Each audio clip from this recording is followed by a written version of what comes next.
जी अस्सलाम वालेकुम, क्या हाल चाल है? ठीक ठाक हैं। वीडियो है हमारी कुक की ऑसबिल्डिंग से रिलेटेड।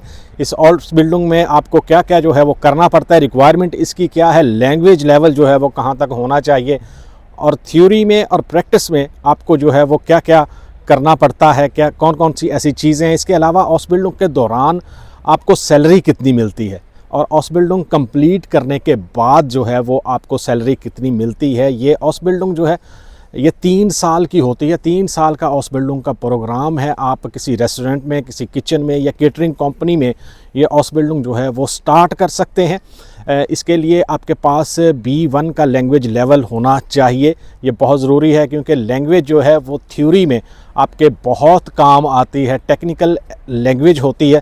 थ्योरी के दौरान आपको बहुत सारी चीज़ें जो हैं वो करनी पड़ती हैं। ऐसा जो है वो ये ऑसबिल्डिंग प्रोग्राम ईजीएस्ट ऑसबिल्डिंग में आता है। यहाँ पे जर्मनी में आपके पास कोई डिप्लोमा ना भी हो, आपने मैट्रिक भी किया हो, तो तब भी जो है वो इस ऑसबिल्डिंग को कर सकते हैं। इससे रिलेटेड क्योंकि मैं जिस कंपनी में काम करता हूँ वहाँ पे एक पाकिस्तानी कुक था जिसका इंटरव्यू मैंने किया था, और अगर वो वीडियो अगर आप देखें, उसका लिंक जो है वो मैं डिस्क्रिप्शन में दे दूंगा। अगर कोई देखना चाहे तो बहुत सारी चीज़ें जो हैं या बहुत सारी बातें जो हैं वो आपको वहाँ से भी पता चल सकती हैं कि इस ऑसबिल्डिंग के दौरान आपने क्या क्या करना है, कौन सा लेवल जो है वो होना चाहिए आपका, और किस तरह जो है वो आप प्रैक्टिस प्रूफिंग या थ्योरी का प्रूफिंग जो है या इम्तहान जो है वो आप देते हैं। अगर हम बात करें कि थ्योरी के दौरान आप जो प्रोफेशनल स्कूल होता है वहाँ पे क्या पढ़ते हैं, और किचन में काम करते हुए या केटरिंग कंपनी में प्रैक्टिस करते हुए कौन कौन सी चीज़ें सीखते हैं, तो उसमें सबसे पहले आता है जी आपने खाना पकाना सीखना है। मुख्तलिफ़ जो अज्जा होते हैं, इंग्रेडिएंट्स होते हैं, उनकी तैयारी, सफाई, खाना कैसे सजाना है, ऑर्डर कैसे मैनेजमेंट करना है, और इसके साथ हाइजेनिक जो रूल्स होते हैं यहाँ पे काम करते हुए वो आपने सीखने हैं। आम तौर पे ये ऑसबिल्डिंग चूँकि 3 साल का प्रोग्राम है, लेकिन अगर आप इसको जल्दी ख़त्म करना चाहें तो 2.5 ईयर में जो है वो ख़त्म कर सकते हैं। ये एक ऑप्शन होती ज़रूर है, लेकिन मैं समझता हूँ कि ये जो लोग किसी दूसरे कंट्री से आके यहाँ पे ऑसबिल्डिंग करना चाहते हैं उनके लिए ऐसा जो है वो इतना इजी नहीं होता कि वो ऑसबिल्डिंग को छोटा कर सकें। लेकिन अगर आपके पास अच्छा लैंग्वेज लेवल है, आप समझते हैं कि इस ऑसबिल्डिंग को आप छोटा कर सकते हैं, तो ज़रूर करना चाहिए। इससे जो है वो 6 मंथ आपके बच जाएंगे और आप जल्दी जो है वो किसी भी कंपनी में एज अ कुक जो है वो जॉब स्टार्ट कर सकते हैं। कुक की ऑसबिल्डिंग के लिए रिक्वायरमेंट क्या क्या होती हैं, इस पे बात करते हैं। सबसे ज़रूरी ये है कि आपके पास स्कूल का कोई सर्टिफिकेट जो है वो होना चाहिए। 10th तक जो है वो लाजमी आपके पास सर्टिफिकेट होना चाहिए। लीगली कोई डिप्लोमा जो है वो रिक्वायर्ड नहीं होता, लेकिन कंपनीज़ की जो है वो रिक्वायरमेंट हो सकती है कि आपके पास रियालशुल अब्सलुस जो है वो ज़रूर होनी चाहिए। जर्मन लैंग्वेज जो है वो बहुत ज़रूरी है। आप के पास B1 तक जो है वो लैंग्वेज लेवल होना चाहिए। लेकिन यहाँ पे अगर आप जर्मनी में रहते हैं, बहुत सारे साइलम सीकर होते हैं या जॉब सीकर वीज़ा पे लोग आते हैं, या कोई स्टूडेंट है वो प्राइवेट यूनिवर्सिटी में जो है वो एडमिशन ले लेता है और ये सोचता है कि ये वहाँ पे चूँकि फ़ीसेस ज़्यादा हैं तो वो अपने वीज़ा को जो है वो कन्वर्ट कर ले।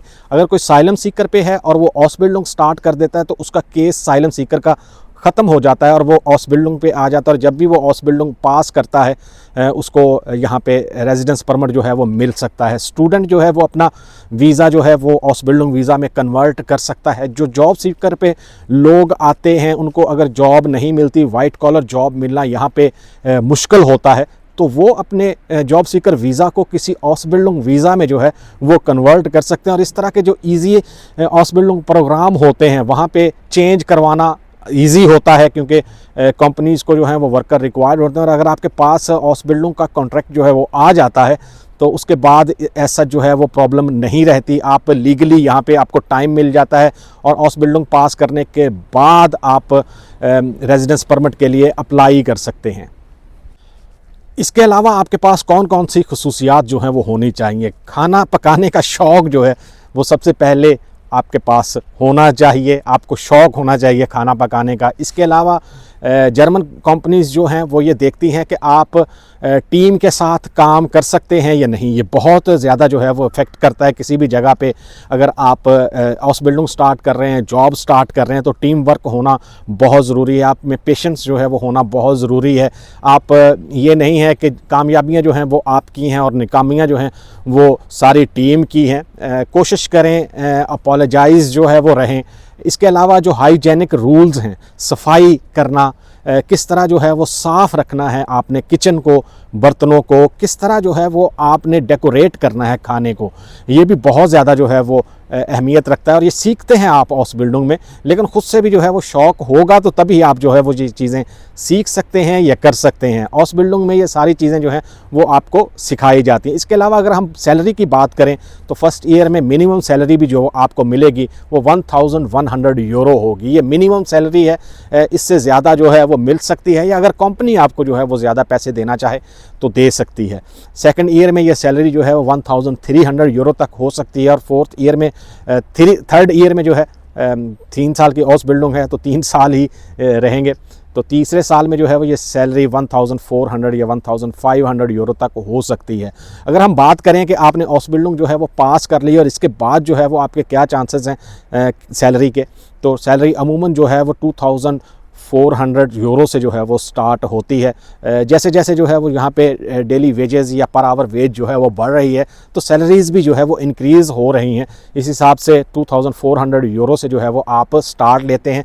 लेकिन अगर आप साइलम सीकर पे हैं और आप इलीगल थे और हाउस बिल्डिंग करने के बाद आपको रेजिडेंस परमिट मिल जाए, आप लीगल हो जाएँ यहाँ पर, तो इससे ज़्यादा खुशी की बात और कोई भी नहीं होती। हाउस बिल्डिंग कंप्लीट करने के बाद आप एज अ स्किल्ड या प्रोफेशनल कुक के तौर पे जो है वो काम कर सकते हैं। बहुत सारी चीज़ें जो हैं वो आपके काम आ सकती हैं और अगर आप चाहें तो इसी फील्ड में जो है वो वाइटर बिल्डिंग जो है वो कर सकते हैं और ख़ुद की कैटरिंग कंपनी या कोई रेस्टोरेंट जो है वो ओपन कर सकते हैं। बहुत सारी जो है वो अपॉर्चुनिटीज़ होती हैं यहाँ पे जर्मनी में।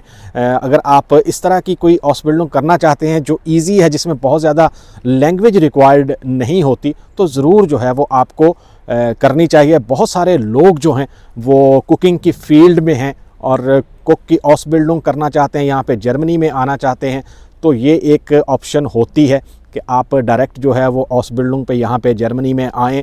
कहाँ पे जो है वो आपने अप्लाई करना है, ये सारे लिंक्स जो हैं मैं वीडियो की डिस्क्रिप्शन में दे दूँगा। समटाइम जो है वो मैं शॉर्ट्स अपलोड करता हूँ, तो इसका मतलब भी यही होता है कि ये शॉर्ट्स जो हैं वो एक लॉन्ग वीडियो से रिलेटेड हैं और अगर आपको लिंक चाहिए तो आपको लॉन्ग वीडियो डिस्क्रिप्शन में जाके वो लिंक जो हैं वो मिल सकते हैं जहां पे आपको अप्लाई करना होगा।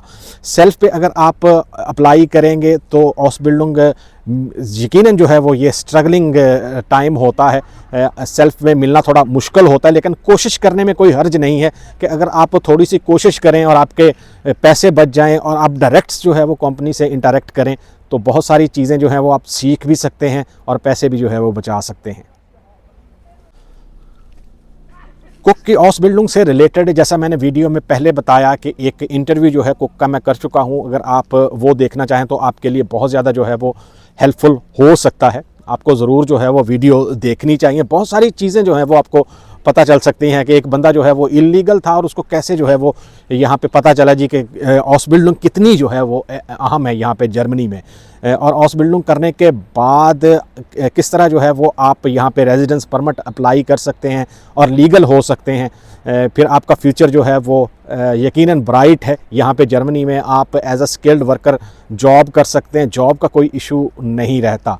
ये थी हमारी आज की वीडियो। इस वीडियो से रिलेटेड अगर आप लोगों के कोई क्वेश्चंस हैं तो आप कमेंट बॉक्स में ज़रूर पूछें और जो मैंने बताया है वो वीडियो ज़रूर देखने की कोशिश करें। मिलेंगे किसी दूसरी वीडियो में, दुआओं में ज़रूर याद रखें। अल्लाह हाफिज़।